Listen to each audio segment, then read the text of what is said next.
Kayong dalawa talaga, no? Maling-mali talaga kayo.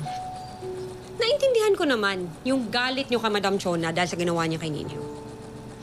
Pero hindi kailanman maitutuwid ng isang pagkakamali ang isa pang pagkakamali.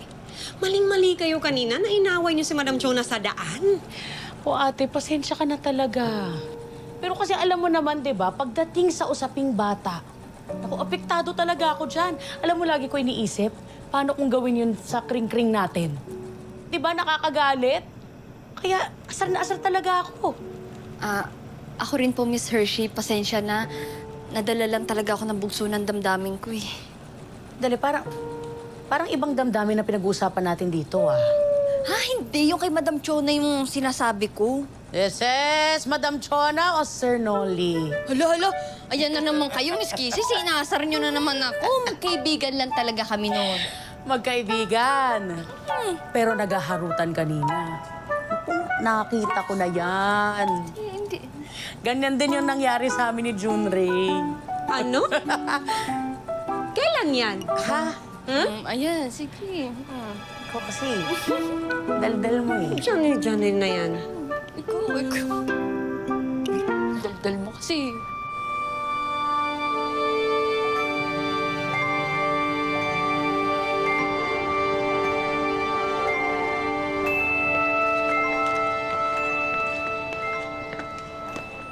Ito, na ako. Ano niya? Open ko. Sama? Yeah. Sige po. Tapos na yun, ha?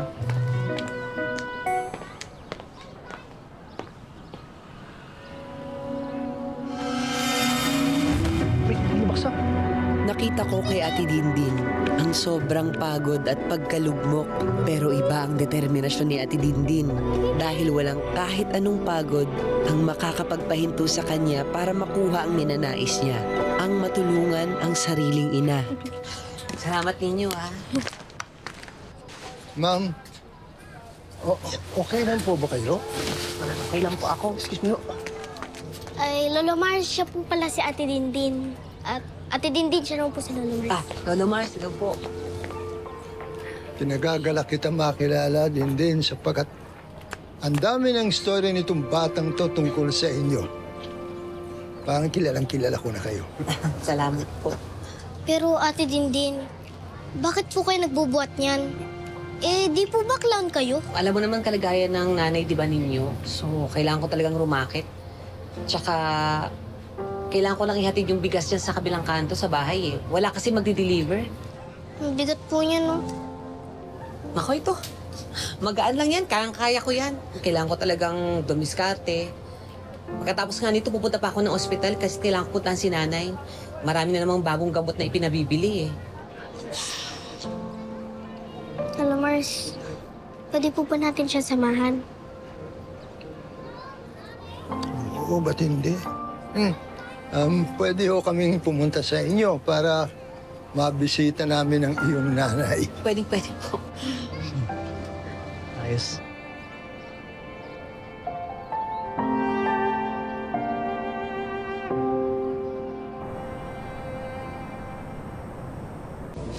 Ate, Oh, Donton. dito ka na pala. Ito, nakabili na akong pagkain para kay nanay. Nakabalik ka sa factory? Oo, ate. Ang bait nga ng boss ko eh. Buti naman. Ito nga pa pala yung mga gamot na kailangan mo.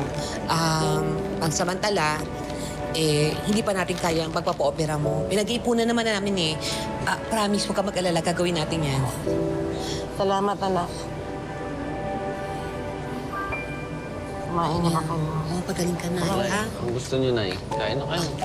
Nay, si Lolo Mars nga pala tsaka si Ninyo, mga kaibigan ko. Sumama sila dito para mabisita ka. Lolo Mars, nanay ko nga po pala at ang kapatid kong si Dondon. Don, kumusta, Aling Rita? Upo po muna kayo, Lola Mars. Salamat po sa pagdalaw ninyo. Ako po si Rita. Ako naman po si Ninyo. Aba, napaka-cute nitong batang to, ah. Alam niyo po, hindi lang cute yan. Intelihente yan.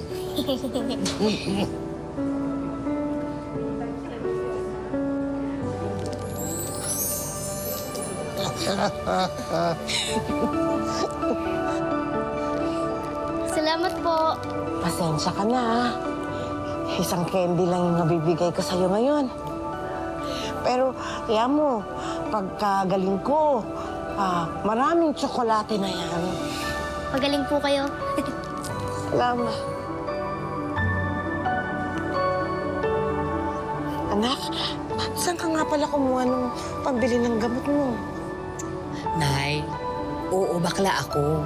Pero madiskarte yung anak mo. Ano ka ba? Akong panganay, so alam mo yan. Salamat, ha? Salamat sa inyong dalawa. Pasensya na kayo. Pabigat lang ako ngayon. Pero huwag kayong mag-alala. Alam ko, may awa ang Diyos. Pagagalingin niya ako. Nakakasigurado po ako, Nanay Rita, na nakikinig ang Panginoon Diyos. At yung hinihiling mo yan ay kanyang bibigay sapagkat meron po kayong pamilya na pambihirang nangyayari na talagang lahat gumagawa ng paraan, lahat gumagawa ng, sabi nga ni Dindin, racket yan, di ba? Pero gumagawa lahat para lang matulungan ko kayo. Yan po ang pagmamahal nila sa inyo. Alam ko po yun, Lolo Mars. Alam niyo po, kahit po kulang kami sa pera, busog na busog naman ako sa pagmamahal ng mga anak ko.